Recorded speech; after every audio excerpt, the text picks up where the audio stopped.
So the SQE2 results from the April-May 2024 sit have just been published, and they reveal some really interesting facts that may impact on your own SQE journey. Stay tuned for more information after the jingle. If you wanna be solicitors, why don't you come and visit us at SQE TV? So we're talking about the SQE2 assessments that were sat in April and May of 2024, the results of which were released on the 28th of August. Remember, SQE2 is the second part of the Solicitors Qualifying Examination, the SQE, and is comprised of 16 separate skills assessments, and they all test a candidate's competence in a variety of written and oral skills, all of which are assessed at the standard of a Day 1 qualified solicitor. Now, the SRA has published a report on the results of this assessment, as it does with all sittings, a link to which you'll see I've posted below. SQE TV.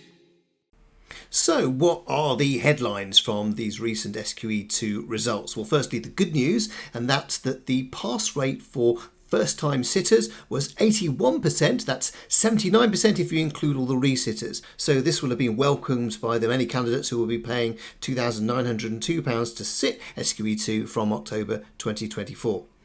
And it's also worth noting, particularly if you're new to SQE TV or the SQE regime generally, that SQE2 is considerably easier to pass. The pass rate is much higher than SQE1, not least because you need to have passed SQE1 before you can actually sit SQE2 in most cases. So the pass rates for SQE1 for the July 2024 sitting is expected to be around about 20% lower than it was for these recent SQE2 exams. Maybe it'll be around about the late 50s, maybe 60%, and I'll be doing a deep dive into those results shortly after they're published in September. SQE TV.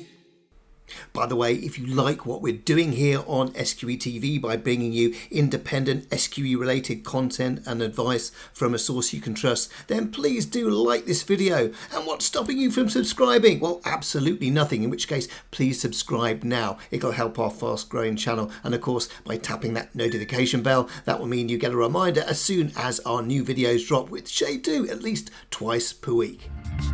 SQE TV. Whilst there was good news for first sitters, the results of this and recent SQE2 sits reveal a worryingly low pass rate for resitters. The SRA don't mention it in their report, but the resit pass rate for SQE2 in April-May 2024 was less than 42%. And I've calculated this from the SRA's own data from their report. For more details of how I arrived at this figure, see the slide I'm about to show you.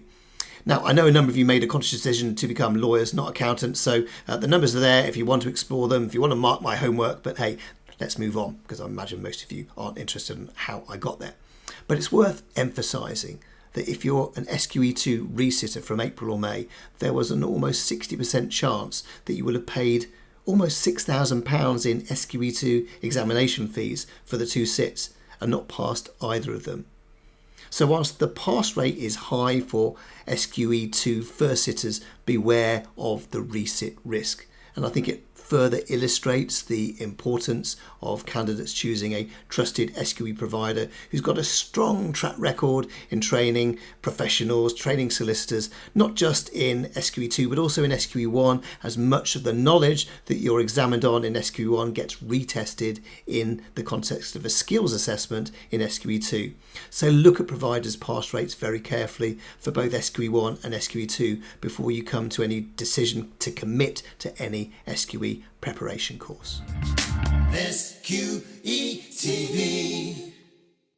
So what else did we learn from these SQE2 results from April-May of 2024? Well, lots of themes are now starting to repeat themselves in the SQE results that we analyse following each assessment, particularly when we look at the pass rates for candidates from different backgrounds. So let's take a look at some of the key metrics. Now, the best indicator that you're likely to pass any SQE assessment has consistently been the level of your undergraduate degree classification. For this SQE2 exam, the pass rates for candidates with first class degrees was 91%. It goes down to 78% for a 2-1 and 39% for candidates with a 2-2.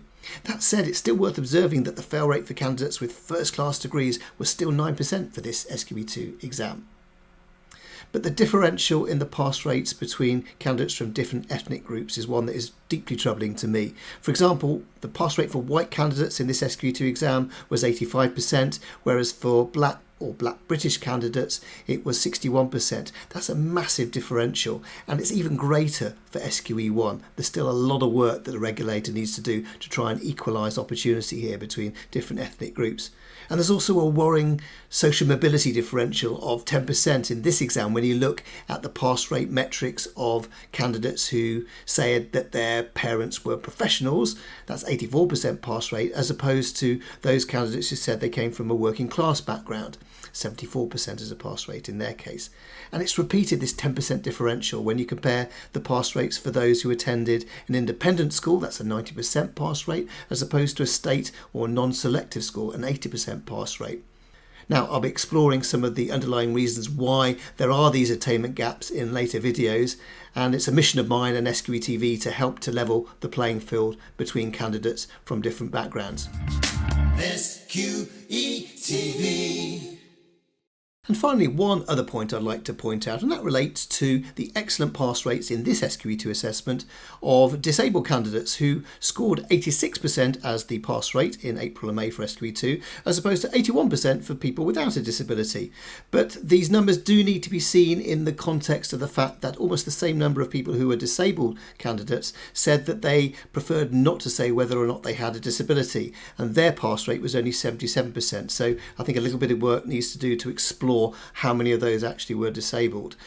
In addition, I think, as well as making that observation, I think that we need to be looking at whether or not it is right and appropriate to put all disabled people in this same statistical box. We don't do it anymore for the BAME community, the Black, Asian, minority ethnic community. Lumping everybody together in one ethnic background bit of data doesn't work. We nuance that data now, just like the SRA does for their pass rates across different ethnic groups. I think that needs to be done in relation to different disabled groups, particularly those from a neurological background, as we know that they have disadvantages, particularly when it comes to SQE1. I know it might serve the SRA, no doubt, that they would want to say that as a group the data is suggesting that disabled people are performing as well as non-disabled people, which obviously is a great thing, but it's not necessarily a true reflection of how some disabled groups are managing the SQE. So a message to the SRA: in future surveys, perhaps you could break down the disabled community into different groups, just like you do for people from ethnic backgrounds. SQE TV. Well, that was a lot we packed into this video. Check out our analysis of the SQE1 results from July 24 when the results get released in September. Until next time, thank you for listening, my friends. Cue the jingle. If you wanna be solicitors, why don't you